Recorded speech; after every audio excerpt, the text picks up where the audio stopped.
амьсгалж болохгүй байна. Системийн авилгачид золгүй явдлын ард нуугдаж, Эрдэнэт хүний амь нас эрсэтсэн эмгэнэлт явдлыг үүлэн чөлөөний нар мэт гоё боломж хэмээн баярлалтдж байна. Хилийн чандад оргинож байгаа авилгачид болон гар хөл бологчд нь нийгмийг талцуулах үүмээ самунд өдөөн дөрхирч, уриалан дуудаж байгаа нь үнэн сэтгэлийн гашуудлуу эсвэл дүр эсгсэн гашуудлуу.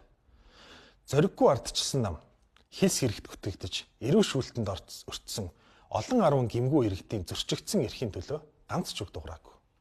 Зориггүй Монгол, зориггүй ардчлалыг бүтээхийг санаархаж байгаа ардчилсан нам зоригийн үзэл санаа, үйл хэргийн үнэнд гүйцэгдэж арга ядахдаа зоригийн хөшөөний хөлийг тушин гинжилж хоцорлоо. Дүр эсгсэн ардчлал дарангууллаас аюултай. 2013 онд Мянмарын сөрөг хүчний удирдагч хатагтай Ан Сан Суу Чи Монгол улсад зочилж ерөнхийлөгч элбэг дорчтой уулзахдаа ингэж сануулсан байдаг. Ерөнхийлөгч асан элбэг дорч эрх чөлөөт орны иргэн болж төрсөн бол гайхалтай. Ямар ч сайхан зорилгын төлөө Монгол улс иргэнээ хилмигдүүлж болохгүй гэж тунхагладаг. Гэвч гимгүү иргэдээ эрүүдэн шүүж алуурчин гэж хэлсээр яллаад 20 жил гяндан торих ял онооссон хилмигдүүлтийг удирдсан нь ардчлал уу эсвэл дүр эсгсэн ардчлал уу? Улсын их хурлын сонгуульд одоо Сүхбаатар Чингэлтэй дүүргээс нэр дэвшиж байгаа хуульч Өнөр баяр. Иргэнийхээ эрх чөлөөг зөрчдөг, түүний хажуугаар дуугүй өнгөрөөж үл тоодог төр засагтай байж болохгүй гэдэг мөртлөө. Нийт шүүгчнэр 90% солиод эрүү шүүлт хилс хэрэг тогтдог хонглын эсхийн өгсөрсөн нь ардчлал уу эсвэл дүр эсгсэн ардчлал уу? Ардчлал бол иргэн бүрт тэгш боломж олох тогтолцоо гэж мэдэгддэг гам төмөр, хөгжлийн банк, төрийн сангуудаас хүүхэд хамаарал бүхий хүмүүстэй зээл өгч бусдын боломжийг хулгайлдаг нь ардчлал уу эсвэл дүр эсгсэн ардчлал уу? Оюун эрдэнэ ерөнхий сайд хөгжлийн банкны чанаргүй зээлийг төлөөлж Дубайн гэрээг цуцалж хилмигдсэн иргэдийн хилс эрхийг илчилж нүүрсний хулгайг таслан зогсоосон нь Монголын ардчлалд аюул учруулав эсвэл авилгачдад аюул учруулав? Хизээч нөөхгүй хөрш орнуудтай ясаян хагаралдуулж ковид цар тахлын үед хилийн чандад үлдсэн иргэдээ авчрахыг эсэргүүцэж байсан ардчилсан нам Монгол улсын гадаад бодлогыг тэнцвэртэй авч явж чадах уу? Ган төмрийн ардчилсан нам алдагдсан 8 жилийн алдааг засна гэж хэлэх нь зөв. Авилгачдын хувьд үнэхээр алдагдсан 8 жил байсан. Харин ард түмний хувьд авилгачдад алдсан өмчөө эргүүлж авсан 8 жил, эрүү шүүлтэнд тарчиж хилсээр яллагдсан иргэд шодрог үнийг илчилж чадсан 8 жил байсан. Дүр эсгсэн ардчлалыг бий болгож гар бие оролцсон өмөрч хамгаалж байгаа хүмүүс бүгдээрээ жинхэнэ ардчлалын дайснууд юм. Ардчилсан нам, ардчилсан нэртэй боловч хулгайчдыг, авилгачдыг, хүний эрх зөрчигчдийг оргинуулдаг оромж болсон учраас ардчлалыг ардчилсан намаас аврах цаг нь иржээ. Авилгачд ялагдаж ард түмэн ялах юм бол дүр эсгсэн ардчлалыг нурааж жинхэнэ ардчлалыг бий болгож чадвал ард түмэн авилга, ядуурл, эрүү шүүлт, худал хуурмгийн хүнд гинчнээс өөр юу ч алдахгүй. Хүн бүтээсэн юмаа нурааж чаддгүй маа, муу ч юмаа нурааж чаддгүй, сайн ч юмаа нурааж чаддгүй. Тэр тусмаа авилгалын сүлжээг нурааж чадахгүй. Монгол төрийн бодлого ийм явж ирлээ. Үгэнд нь ороогүй төлөө элбэг дорж ерөнхий сайд Алтан хуйгийг дарамтлж огцруулсан.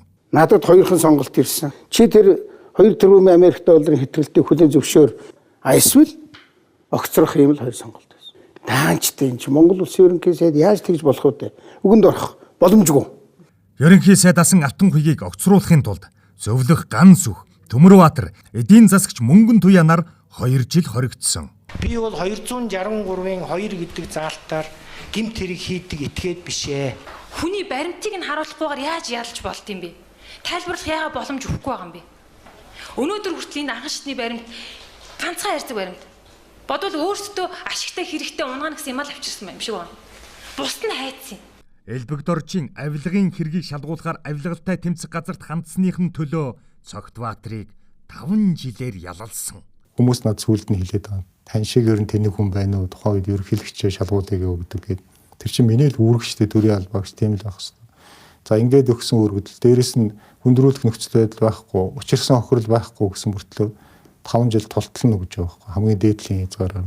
Хурцыг татварван төлөхийг шаардсаныхын төлөө Инх Батыг 1037 хоног хоригдсон. Ямар ч үндэслэхгүйгээр би 1037 хоног би хоригдсон. Энд чинь одоо 3 жилийн амьдралын хугацаа. Анхан шатны шүүхийн шүүгчтэй уулзсан байдаг. та нар ийм илт хэрэгтэй ингэ шийдвэр гаргах гэсэн чинь багшаа уучлаарай. Би амьдралаа бодсон гэж хэлсэн байна. Энэ бол бодит түн. Хууль бус дүгнэлт гаргаагүй төлөө хурцад занагдаж 7 сар хоригдсон жаргал. Мэдхийн дээдэр мэдээд үнний үнэнд байхад ингэж шууд хүчээр ингэ ялтан болгодог нь үнэхээр эмгэнэлтэй хэлэх үг болтохгүй. Эцэл үгнэлтэн тэгэл ял эзэлснээр тооцоод одоо ингээл 10 жил ялтай хүн. Тэгээд сэвтэ эн чинь аягүй хэцүү. Агаарын бохирдол бууруулах мөн хандивлсныхаа шанд 4.7 сая $, элбэг доржид заллиулсан үүтэйг хан.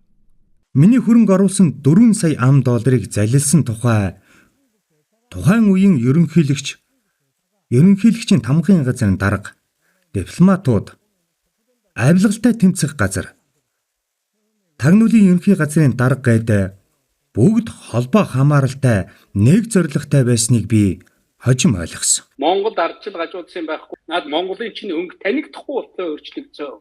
Сайжирсан байна.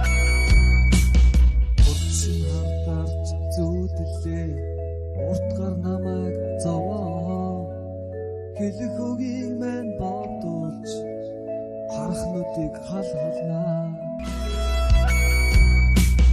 Урчин хартаарч зүүдлээ. Уртгар намайг зовоо. Хэлэх үгийг мэн бодулж харахнуудыг халхалнаа.